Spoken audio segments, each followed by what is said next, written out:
तो सिर्फ आचार संहिता लग जाने का मतलब ये नहीं है कि पार्टी काम नहीं कर सकती। सकारात्मक परिणाम जो है जितने हमें चाहिए थे वो नहीं आए, जिससे लोगों का आक्रोश और बढ़ चुका है। परिवहन मंत्री के शहर में रैली थी, उनके घर के नज़दीक थी और के शिक्षकों से बहुत जुड़े हुए हैं, उनके प्रति उनका स्नेह हमेशा दिखता रहता है। लेकिन जब शिक्षक आक्रोशित थे तो उस समय वो शहर से ही नदारद थे। तो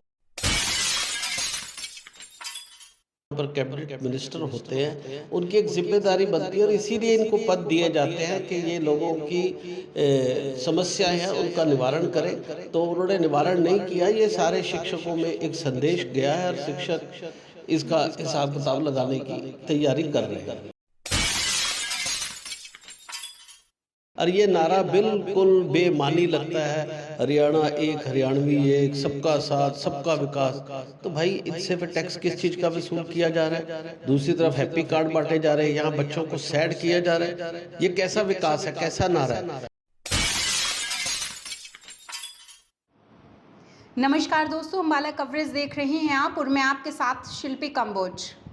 अभी 10 तारीख को अम्बाला शहर की नई अनाज मंडी में टीचर्स की महा आक्रोश रैली रही थी, जो कि कुलभूषण जी की अध्यक्षता में रही थी। और इसी को लेकर इस वक्त हमारे साथ निसा के राष्ट्रीय अध्यक्ष और वहीं प्राइवेट स्कूलों के राष्ट्रीय अध्यक्ष इस वक्त हमारे साथ हैं कुलभूषण शर्मा जी। उनसे बातचीत कर लेते हैं। कुलभूषण शर्मा जी, सबसे पहले मैं आपसे बात करना चाहूँगी कि 55 मांगों को लेकर अभी शिक्षा महा आक्रोश रैली की गई थी, उस पर अभी क्या कुछ रहा? हालांकि अगर बात करें तो आचार संहिता लग गई है उसके बाद। सबसे पहले शिल्पी जी बहुत बहुत धन्यवाद और अम्बाला कवरेज के मेंबर्स को भी बहुत बहुत धन्यवाद।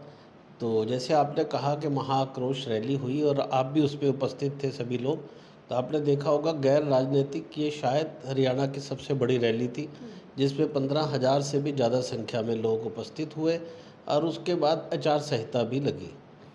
तो सिर्फ आचार संहिता लग जाने का मतलब ये नहीं है कि पार्टी काम नहीं कर सकती। ठीक है, बहुत सारी पॉलिसीज़ हैं जिस पे वो डिसीज़न नहीं ले सकती, लेकिन अपनी विचारधारा तो व्यक्त कर सकती है। तो उसके सकारात्मक परिणाम जो है जितने हमें चाहिए थे वो नहीं आए, जिससे लोगों का आक्रोश और बढ़ चुका है और अब ये महा आक्रोश से भयंकर आक्रोश की तरफ बढ़ता जा रहा है, तब्दील हो चुका है। एक एक बड़ा कट आपने जोड़ा था उस रैली में। और वहीं अगर बात कर लें शिक्षकों की, तो सबसे बड़ी लड़ाई की हम बात करें वो परिवहन मंत्री को लेकर, यानी कि ट्रांसपोर्ट को लेकर, और वहीं शिक्षा मंत्री को लेकर थी। और वहीं अगर रैली की हम बात करें तो अम्बाला शहर में थी, जहां पर परिवहन मंत्री बैठे। क्या आप उस तरफ से कोई अभी तक जवाब तरीके की बातचीत हुई है? देखिए, आपने बिल्कुल सही कहा। ये परिवहन मंत्री के शहर में रैली थी, उनके घर के नज़दीक थी और परिवहन मंत्री भी उस दिन ड्राइवर्स की एक ट्रेनिंग में उपस्थित थे। लेकिन जब वक्त आया मेमोरेंडम का तो वो हमने पूछा तो वो नदारद थे। हाँ, कुछ देर पहले ज़रूर वो कुछ ड्राइवर्स की एक उस पे फंक्शन में थे जिस पे शिक्षक भी थे।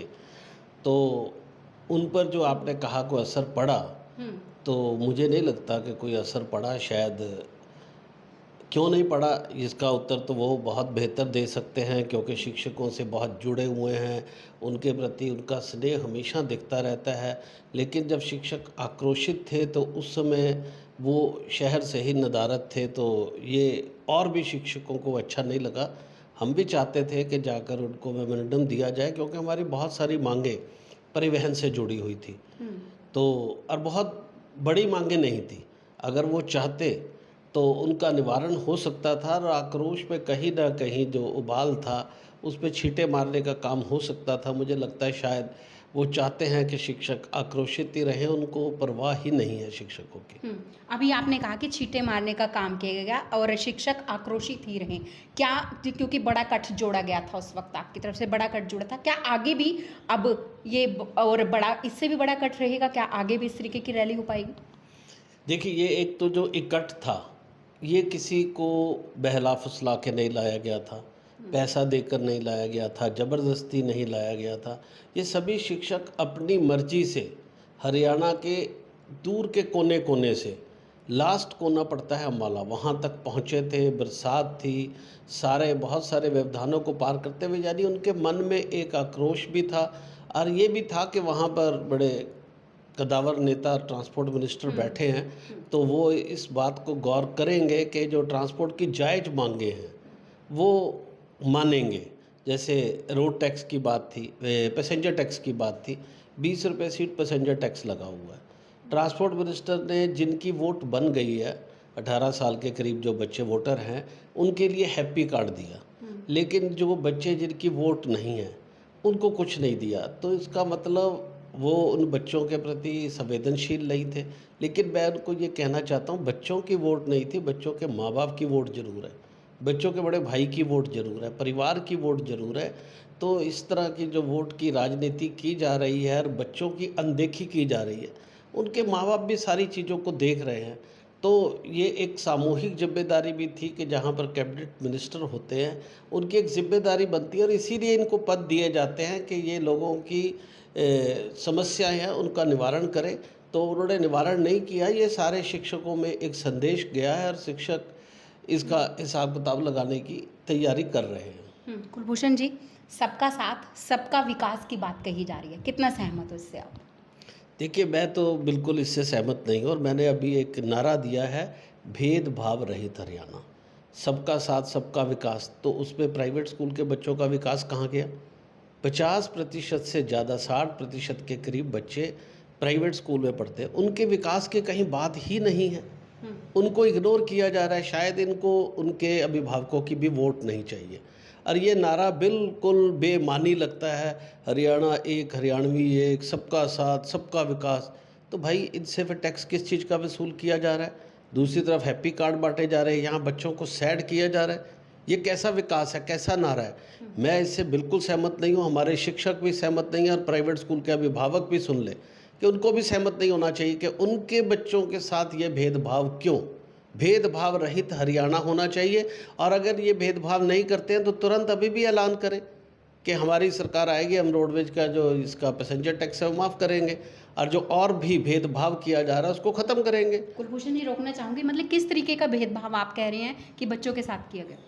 देखिए, अभी सरकार ने 1,11,000 का वजीफ़ा दिया गवर्नमेंट स्कूल में पढ़ने वाले SC कैटेगरी के बच्चों को। हमने उसका बड़ा दिल खोल के स्वागत किया, क्योंकि बच्चा चाहे सरकारी है चाहे प्राइवेट, हमारी नज़रों में वो बच्चा है, विद्यार्थी है, उसका स्वागत किया जाना चाहिए। लेकिन जो प्राइवेट स्कूल में बच्चे पढ़ रहे हैं, मैं इनसे पूछना चाहता हूँ, क्या वो हरियाणा सरकार के बच्चे नहीं हैं? इनकी उनके प्रति कोई जिम्मेदारी नहीं है? और 90% वालों को वजीफ़ा दिया गया। और शिल्पी जी, आप एक बताइए, जिसने 500 में से 500 अंक लिए, वो बैठा क्या सोच रहा है कि अरे भाई, ये कैसा हरियाणा, कि हरियाणा एक, हरियाणवी एक। मैंने तो पूरे के पूरे मार्क्स ले लिए, 500 के 500 ले लिए, किसी ने 95 लिए, किसी ने 98 लिए, किसी ने 99 लिए।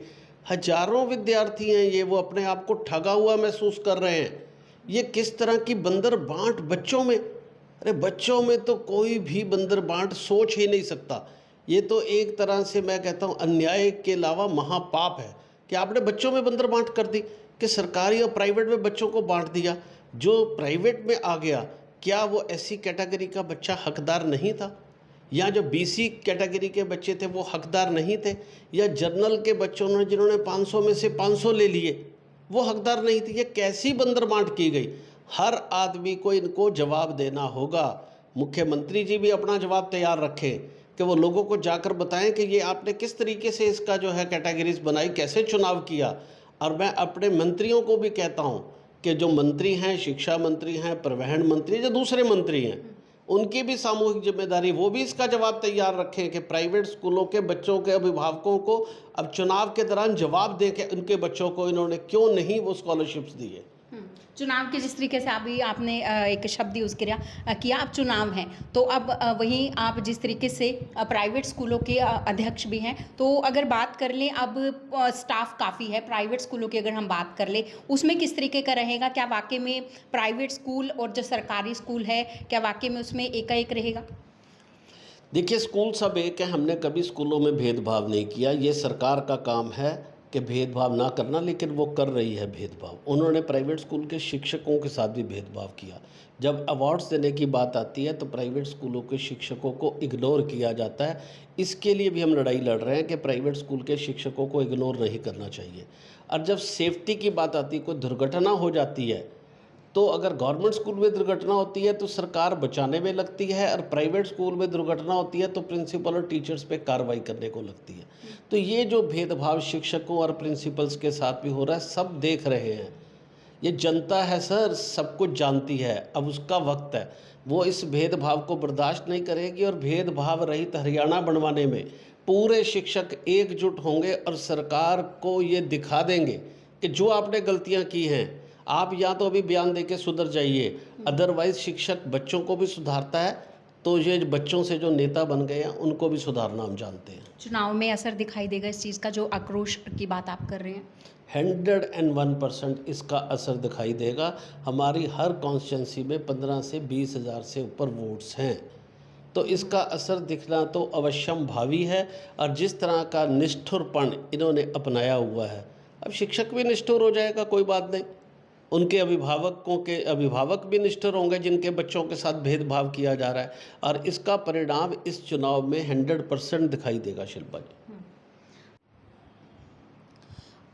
कुलभूषण जी, अगर बात कर लें परिवहन मंत्री की, तो गद्दावर नेता है अपने ज़िले में, उस किस तरीके से आंकलन करते हैं, क्या कुछ कार्यकाल रहा? देखिए, सभी कह रहे हैं कि वो बड़े कद्दावर नेता हैं, लेकिन बच्चों को उनका कद दिखाई नहीं दिया। और जो कार्यकाल की मैं बात कहूँ, काल तो उनका गुजरा, कार्य नज़र नहीं आया। तो बच्चों को बहुत उम्मीदें थी, हमें भी बहुत उम्मीदें थी कि कम से कम जो ये बच्चों पे पैसेंजर टैक्स है ये तो वो माफ़ करेंगे, और जो बसों की लाइफ है, जैसे राजस्थान की 20 साल की है, वो भी करेंगे। तो इस पर उनका कोई कार्य नज़र नहीं आया। अच्छा, 55 मांगे रखी थी आपने अपनी रैली में, और वहीं अगर 55 मांगों की हम बात करें तो किसी भी पार्टी से अगर वो मांगे पर आके गौर नहीं फरमाया जाता है तो किस तरफ रुख होगा? किसी क्षेत्रीय पार्टी की तरफ होगा, या भाजपा की तरफ होगा, या फिर कांग्रेस की तरफ रहेगा?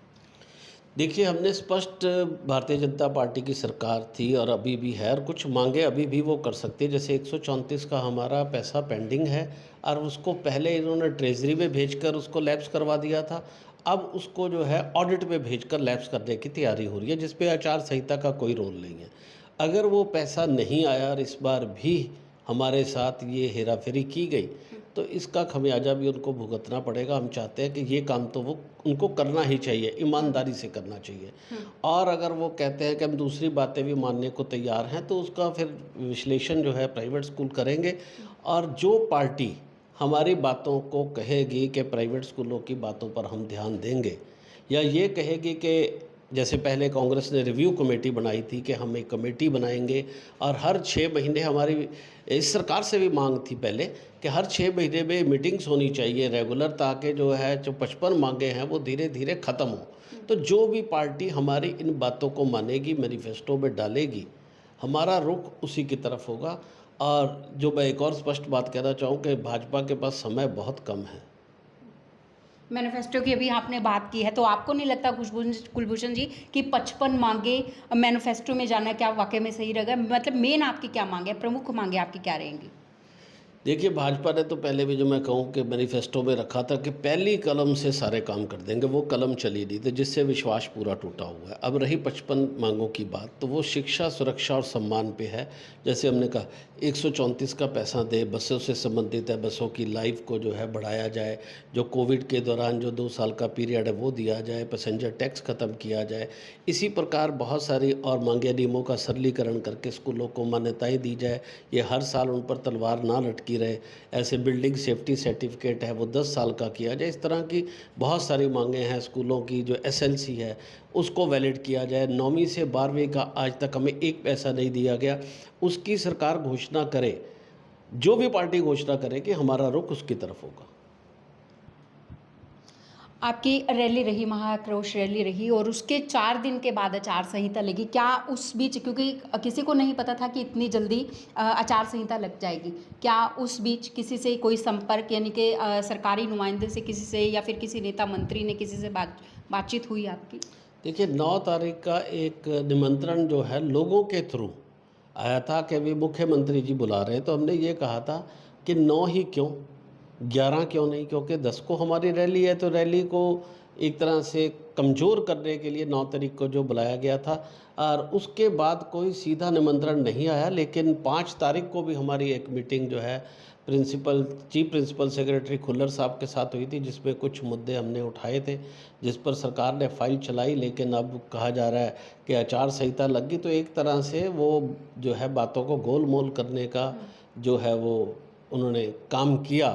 तो अब हम भी उसी तरीके से, जैसे उन्होंने काम किया, उसी तरीके से मंथन कर रहे हैं। और ये साफ मैं कहना चाहता हूँ कि शिक्षक जो है वो, उसको भ्रमित करना आसान नहीं है, उसको हर चीज़ का ज्ञान है। जैसे आप चाले चल रहे हैं, वो उन सब चीज़ों को समझते हैं, और हम सब मिलकर जो फैसला करने वाले हैं बहुत ही कठोर फैसला होगा, अपने आप पार्टी को समझ आ जाएगा।